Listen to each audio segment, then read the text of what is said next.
कृष्ण दोस्तों। दोस्तों, एस्ट्रोलॉजी में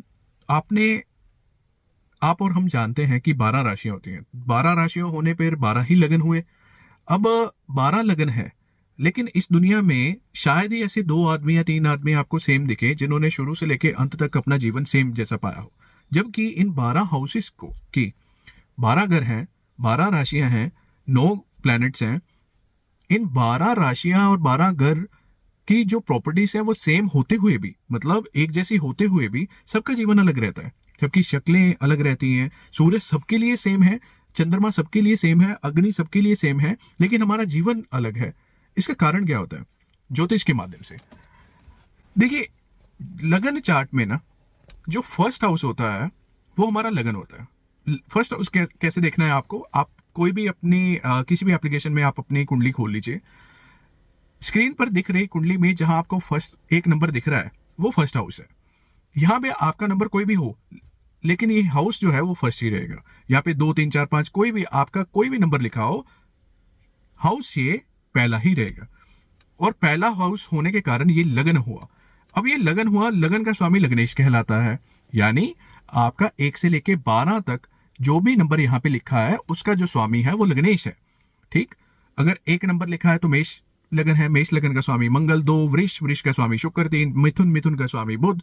कर्क, कर्क का स्वामी चंद्रमा। 5 सिंह, सिंह का स्वामी सूर्य। 6 कन्या, कन्या का स्वामी बुध। 7 तुला, तुला का स्वामी शुक्र। 8 वृश्चिक, वृश्चिक का स्वामी मंगल। धनु, धनु का स्वामी बृहस्पति। मकर और कुंभ दोनों का स्वामी शनि। मीन का स्वामी बृहस्पति। जो भी आपका लिखा है उसका जो स्वामी है वो आपका लग्नेश है। ठीक, अब आप ये देखिए कि जो आपके लगन का स्वामी है वो कहां पे विराजमान है। ठीक, उदाहरण के तौर पे अगर आपकी 4 नंबर की कुंडली है, 4 नंबर का लगन है, तो लगन का स्वामी चंद्रमा हुआ। यानी कर्क लगन है तो लगन का स्वामी चंद्रमा हुआ। अब कर्क लगन का स्वामी चंद्रमा कहां पे विराजमान है? उदाहरण के तौर पे 9वें घर पे आप ले लीजिए। तो यहां पे 9वें घर में बैठे हुए चंद्रमा यानी मीन राशि में, मीन राशि का स्वामी बृहस्पति। अब बृहस्पति कहां पे विराजमान है? बृहस्पति मान लीजिए पहले घर में विराजमान है। पहले घर का स्वामी 9वें में और 9वें का स्वामी पहले में। ठीक, चंद्र और बृहस्पति आपस में बहुत अच्छा संबंध रखते हैं। दोनों राशियां यहां पे जल तत्व की राशियां हैं। दोनों घर पॉजिटिव सात्विक हैं। राजयोग कारक परिवर्तन योग बना है। यहां पे आपको देखने को मिलेगा कि ये कॉम्बिनेशन में जो जातक होगा वो इमोशनली स्टेबल होगा। ठीक, अब ये जो युति बनी उसके कॉम्बिनेशन में आने से जातक की प्रॉपर्टीज 1 से 2 से 3 से या 10 या 20 या 100 लोगों की सेम हो सकती है। उसमें कोई प्रॉब्लम नहीं है। इमोशनल स्टेबल आप भी हैं, आपके साथ वाले भी हैं, मैं भी, बहुत सारे लोग हो सकते हैं, और इनस्टेबल भी बहुत सारे लोग आपको दिख सकते हैं। साथ के साथ और प्रॉपर्टीज, जैसे इस कॉम्बिनेशन में जातक ज्ञानवान होगा, जातक उम्र से बड़ा लग सकता है, जातक की बात में बहुत वजन होगा, जातक जो कहेगा वो तकरीबन सत्य की श्रृंखला में कहेगा। यहां पे जो जातक है वो अन्याय नहीं सहन कर पाएगा, झूठ ना सहेगा, ना झूठ बोलेगा। ये बहुत सारे लोगों की प्रॉपर्टीज आपको सेम दिखेंगी। ठीक, अब यहां पे प्रभाव और किन चीजों का पड़ेगा जिनके कारण बाकी चीजें बदल जाती हैं। क्योंकि यहां पे पहला और नौवां जो घर है वो भाग्य का घर है। पहला घर खुद का है। पहले और 9वें का मेल होकर हमने उदाहरण लिया। यहां की बात अगर यहां पर सीमित कर दी जाए तो बात एक, अगर इसको आगे बढ़ाया जाए तो इसके सामने एग्जैक्टली सामने 7वां जो घर है, यानी कि जहां पे कर्क लगन में जहां पे 10 नंबर आपको दिख रहा है, अगर वहां पे शनि विराजमान हो जाए किसी के भी, तो यहां पे बृहस्पति और शनि बिल्कुल आमने सामने केंद्र में। शनि की दृष्टि 7वीं बृहस्पति के ऊपर और तीसरी दृष्टि चंद्रमा के ऊपर इस कुंडली में आपको मिल गई। अब यही शनि आपके साथ वाले के, जिसके कॉम्बिनेशन में, जिसकी कुंडली में यही सेम कॉम्बिनेशन था, उसकी कुंडली में शनि यहां से उठकर अगर 9वें में या अष्टम में चला जाए तो प्रभाव बहुत ही अलग। अब जिसकी में 7वें में था, 7वें की जो दृष्टि पहले पे पड़ी यानी बृहस्पति के ऊपर, ज्ञान संघर्ष से मिला, लेकिन मिला ग्राउंड का, बहुत ग्राउंड का, बहुत उलझनों के बाद एक सुलझा हुआ ज्ञान। शनि की तीसरी चंद्रमा पे पड़ी तो बहुत रोने के बाद एक प्रसन्नता, बहुत बार रोने के बाद उस स्थिति पे पहुंचना कि अब रोने का असर उतना नहीं है जितना पहले था। अब यहां पे ये इंसान बदल गया। लेकिन बात पहले घर की थी। पहले घर की प्रॉपर्टीज तो अपना व्यक्तित्व है, आप खुद हैं, आपका फॉरहेड है, आपकी थॉट प्रोसेस है, आपकी फिजिकल एट्रीब्यूट्स है। अब यहां पे क्योंकि आपका लग्नेश और नवमेश का संबंध हुआ और सामने बैठे हुए शनि की दृष्टि दोनों पर आ पड़ी, तो आपके पहले घर की प्रॉपर्टीज पर पूर्णता से अधिकार इन तीनों का मिलेगा, देखने को मिल जाएगा। ऐसे ही अब अगर सूर्य, ठीक, अब ये 3 ग्रह आपके क्योंकि लगन को प्रभाव दे रहे थे, लग्नेश और लगन को प्रभावित कर रहे थे, तो आप पर प्रभाव दिख रहा था। अब चौथा मान लीजिए सूर्य। अब यहां पे सूर्य अगर चंद्रमा के साथ विराजमान हो जाए, यानी चतुर्दशी या अमावस्या या प्रतिपदा का जन्म जातक का अगर है तो यहां पे सूर्य और चंद्रमा मान लीजिए एक साथ इकट्ठे हो गए, तो सूर्य चंद्रमा एक साथ इकट्ठे होने पर यहां पे चंद्रमा की जो पावर है वो पावर देखना अति आवश्यक हो जाएगा। क्योंकि सूर्य का अगर यहां पे युवा अवस्था में पाया जाना दिखा, तो सूर्य यहां पे नौवें घर को, नवमेश को तो बल प्रदान करेंगे, लेकिन जो लग्नेश है उसके बल में कटौती कर देंगे, कर सकते हैं, कर देंगे नहीं, कर सकते हैं।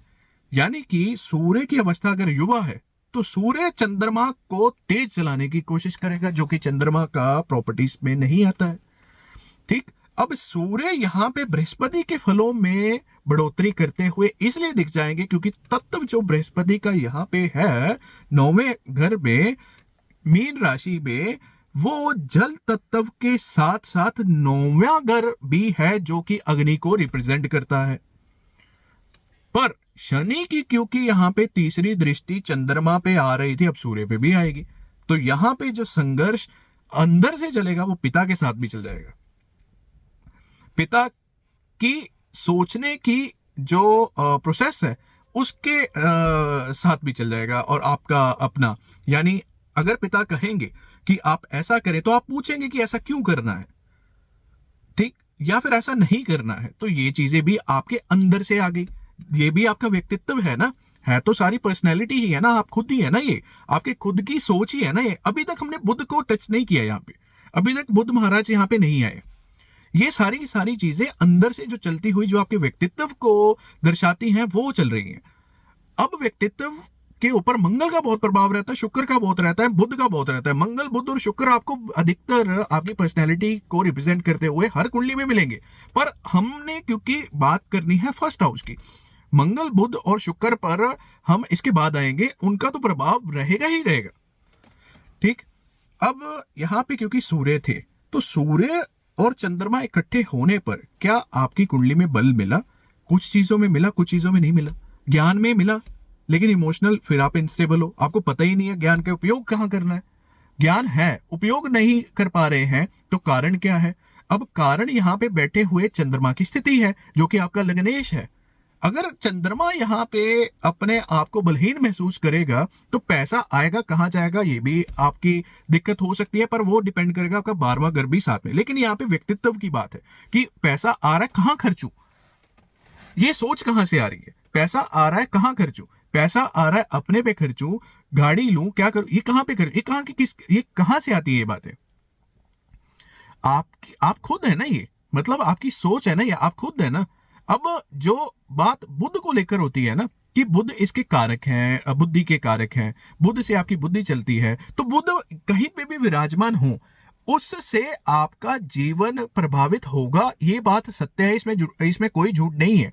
पर ये जो 4 चीजें अभी चल रही हैं, इससे भी आपका जो लगन है वो प्रभावित हो रहा है। अब अगली बात अगर हम करें कि आप सुबह कितने बजे उठते हैं, और सुबह उठने पर आप सबसे पहले क्या करते हैं, तो वो अधिकतर कुंडलियों में मंगल से देखा जाता है कि अगर आपने 4 बजे का अलार्म लगाया और आप 4:30 बजे तक आराम से उठ गए, तो आपका मंगल अच्छी स्थिति में आपकी कुंडली में उस वक्त दिख सकता है, या आपने अपने मंगल को अच्छा कर रखा है। एक चीज में कहना चाहूंगा कि डिसिप्लिन 2 प्रकार से होते हैं। एक होता है जन्म से डिसिप्लिन, एक होता है अपने आप को डिसिप्लिन कर लेना 12-13 साल की उम्र के बाद। 13 साल तक अगर आप 13 साल से पहले भी डिसिप्लिन है, आप जन्म से आपके मंगल का प्रभाव आपके लगन के ऊपर है, और अच्छे मंगल का। साथ में शनि आपका मंदा नहीं है। आपको अगर आलस्य नहीं है तो शनि आपका मंदा नहीं है, मंगल भद्द नहीं है। तो अगर मंगल आपका अच्छा है तो आप सुबह जल्दी उठने में आप जल्दी उठ सकते हैं, आप जल्दी उठने की क्षमता रखते हैं। और आपका जो स्किन का कलर है, चाहे वो डार्क है चाहे वो फेयर है, फिर भी आपके चेहरे पे एक तेज ऐसा होगा आपके मस्तिष्क पे या आपके ऊपर, जो कि मंगल से प्रभावित आपकी ऊर्जा को दिखाएगा। ठीक, वो भी आप खुद हैं, आपका फेस आप खुद हैं। ठीक, अब मंगल अगर लगन में प्रभावित, अगर आप मंगल लगन को प्रभावित कर रहा है, फिर ही ऐसा होगा ना।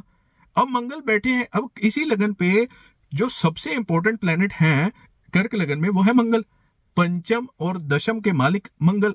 अब मंगल अगर मान लीजिए बैठे हैं तीसरे घर पे, यानी बुध के घर पे, या 12वें घर पे बैठे हैं जाके, तो 12वें घर का स्वामी बुध है। अब बुध देख लीजिए, बुध कहां बैठा है, बुध मान लीजिए बुध अपने 6वें हाउस में बैठे हैं, तो यहां पे इंसान बात करने में तो बहुत तेज होगा, बहुत ज्यादा तेज होगा, लेकिन मंगल का जो बल है उसके जीवन के जो शुरुआती पार्ट है, जो उठने के पार्ट है, वो उसमें कम दिखेगा, डिसिप्लिन में कम दिखेगा, काम करने की क्षमता में कम दिखेगा, तेजी से काम करने की क्षमता में कम दिखेगा। जबकि सूर्य की जो पावर, अगर युवावस्था में सूर्य था तो वो पावर इसी के लिए उपयोग कर रहा था कि जल्दी करो, अच्छे से करो, प्रोफेशनली करो, सात्विकता से करो, लेकिन उसको बल चाहिए मंगल का। अब यहां पे मंगल का जो बल है वो उतना अगर नहीं मिल पाएगा किसी प्रकार से सूर्य के वहां मौजूद होने पे, या लगन को, या लगन पे बैठे स्वामी को, या लगनेश को, तो ये अधूरा रह जाएगा, ये अधूरा दिखेगा।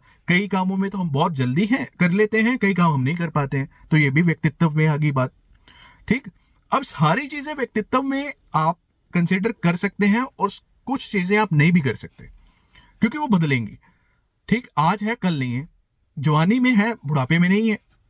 युवावस्था में बहुत सारी चीजें ऐसी होती हैं जो बहुत तेजी से बुढ़ापे में नहीं, ग्रह तो वही सेम रहे, पर महादशा अंतरदशा बदल जाती है ना। ग्रह का प्रभाव जो है महादशा अंतरदशा से बहुत ज्यादा प्रभावित होता है। अब यहां पे मंगल की स्थिति भी हमारे ऊपर प्रभाव डालेगी। अब बुध आ गए, तो बुध तो है ही बुद्धि के कारक। जो हम खुद हैं, हम खुद क्या हैं, है ना, वो जानने के लिए हमें क्या चाहिए, हमें एक वो तत्व चाहिए जो हमारे अंदर से उजागर हो, जो हमें बताए हम क्या हैं। वो कैसे आएगा, वो बुध और बृहस्पति से आएगा। तो अब बुध की प्लेसमेंट जो है वो भी यहाँ पे इंपॉर्टेंट है। अब सारी की सारे प्लैनेट्स कहीं पे भी बैठ जाएं, कहीं पे भी कोई भी अपनी कंजंक्शन बना ले, कोई भी अपनी प्लेसमेंट ले ले, लेकिन अगर आपका लगन का स्वामी यानी लगनेश अच्छी प्लेसमेंट पे है और पावरफुल है, तो आपकी अधिकतर परेशानियों का हल आपके लगनेश से आपको मिल जाएगा। अधिकतर परेशानियों का हल, कर्जा कैसे है, कैसे आया, कैसे निपटने, लगनेश आपको उठकर बता देगा। ठीक, वो तत्व आपको अंदर से उसका ज्ञान दिलवा देगा, कहीं बाहर से, या मतलब आएगा अंदर से ही, पर आएगा यहां से, सुनेगा आप, सुनोगे यहां से। अब अगर लगनेश कमजोर है और बाकी स्थितियां सारी ठीक है, तो उल्टा मान लीजिए, सब कुछ होते हुए भी एक खालीपन जीवन में महसूस होगा ही होगा। सब है, गाड़ी है, सब है, लेकिन वो रिक्त जो स्थान है ना, वो रिक्त ही रहेगा, वो उसकी पूर्ति नहीं हो सकती। ठीक, तो लग्नेश का पावरफुल होना अति आवश्यक है। क्यों है वो उसकी चर्चा हमने करी, और इसी कारण से सबसे पहला जो घर है आपका वो सबसे ज्यादा इंपॉर्टेंट है। नौवां घर भाग्य का जरूर है, पर लगन के बिना जो भाग्य है वो आपको आपके जीवन में फल देता हुआ बहुत अच्छा नहीं दिखेगा। ठीक, तो दोस्तों ऐसे ही अब इस वीडियो में मैंने कोशिश तो करी है कि मैं पॉइंट्स जो है वो सारे कंसिडर करूं। अब ये वीडियो समझ किनको आएगी वो आप बताइए। मैंने कोशिश करी थी कि मैं इसको बेसिक रखूं, लेकिन मेरे को लगता है कि शायद मैं इसको बेसिक से थोड़ा सा ऊपर वाले उसमें ले गया हूं। आप मुझे सुझाव दे सकते हैं, मैं फीडबैक के लिए ओपन हूँ। क्या मेरे को ऐसी वीडियोस और बनानी चाहिए या नहीं बनानी चाहिए? ठीक, अगर नहीं भी कहेंगे आप तब भी मैं कोशिश करूंगा कि अच्छे तरीके से बनाऊं। वो तरीका क्या होना चाहिए आप सुझाव दे सकते हैं। इसके बाद ये बात थी पहले हाउस की। अब बात करेंगे इसके बाद second house, third house, fourth, ऐसे ही 12 घरों की। 12 घरों पे 12 अगर राशियां हैं तो 144 प्रोबेबिलिटी बन जाती है। 144 के भी आगे वो लगेगा, 144 इंटू 143, इतनी ज्यादा पॉसिबिलिटीज बन जाती हैं अलग अलग। हम मैक्सिमम पॉसिबिलिटीज के ऊपर बात करने की कोशिश करेंगे। पहले घरों के ऊपर बात होगी, घरों की प्रॉपर्टीज के ऊपर, फिर उसके बाद हम लगन, पहले लगन से लेके 12वें लगन तक बात करेंगे कि पहला लगन है तो क्या इंपॉर्टेंट है, किस चीज का कार्य तत्व जीवन में रहेगा ही रहेगा, और कौन सा ऐसा प्लेनेट है जो आपके लिए सबसे ज्यादा उपयोगी है जिसको लेकर आप अपने जीवन में बढ़ सकते हैं। ऐसे ही 12 लगनों की। फिर उसके बाद हम साथ के साथ, ये तो एक श्रृंखला चल ही रही है ना, इसके साथ साथ हम बात करेंगे आज की स्थिति में जो चल रहा है गोचर, उसको लेकर आपका जीवन कैसे बदल रहा है। सबसे ज्यादा इंपॉर्टेंट बात है ना, स्टूडेंट लाइफ में हम 10वीं में बहुत से माँ बाप इस चीज को लेकर परेशानी में होते हैं कि मैं अपने बच्चों को आगे क्या करवाऊं। तो कुछ चीजें सबके लिए जनरल होती हैं, उनके लिए भी हम कुछ वीडियोस बनाएंगे। बिजनेस करूं, जॉब करूं, जब हम पढ़ लिख जाते हैं उसके बाद, उसके लिए भी हम वीडियो कोशिश करेंगे। बिजनेस है तो बिजनेस किस चीज का करूं, मैन्युफैक्चरिंग करूं, ट्रेडिंग करूं, इस पे भी कोशिश करेंगे। अलग से वीडियोस बन जाए कौन से आपके प्लैनेट्स की प्लेसमेंट है जो इस चीज को प्रभावित करती है। और जो जो दिखता जाएगा, जो जो हम आजकल अपनी दुनिया में सीख रहे हैं, उसको लेकर हम इसको बढ़ते जाएंगे। हाँ, अब एक सवाल मेरे को काफी लोग पूछते हैं कि मैं प्रैक्टिस क्यों नहीं करता हूँ, मतलब मैं प्रोफेशनली चार्ट्स क्यों नहीं देखता हूँ पैसे लेके। उसका कारण ये है कि शायद मैं अभी तक अपने आप को उतना नहीं समझता हूँ। मैंने एक चीज अपने आप से वादा में ली थी 2012-13-14 में, कि जब मैंने सीखना शुरू किया कि 14-15 में, कि जब तक मैं किसी की कुंडली देखकर इस स्थिति में नहा पहुंच जाऊं कि आपके घर की स्थिति कैसी है, यानी आपका कुंडली और वास्तु का अनुमान जो सटीक तरीके से जब तक ना लगा पाऊं, तब तक मैं इसको प्रोफेशनली नहीं चलाऊंगा। मतलब तब तक मैं प्रोफेशनली इस स्थिति में अपने आप को नहीं समझता हूं। जिस दिन मेरे को ऐसा लगेगा या ऊपर वाला आभास करवा देगा कि अब किसी की कुंडली को देखने के बाद हमें ये मालूम है कि जिस घर में ये रह रहे हैं उस घर की स्थिति कैसी है, यानी उस घर में किस डायरेक्शन पे प्रॉब्लम दिख रही है, और उन्हें उस डायरेक्शन में प्रॉब्लम होने के कारण अपने जीवन में ये प्रॉब्लम महसूस कर रहे हैं, तब मैं इसको प्रोफेशनली चालू करूंगा। तब तक मैं ऐसी वीडियोस जो बना रहा हूं वैसी कोशिश करूंगा कि अगर ठाकुर जी कृपा करे तो वो बनती रहे। श्री राधा वल्लभ, श्री हरिवंश, श्री वृंदावन, श्री वंचन, सीताराम।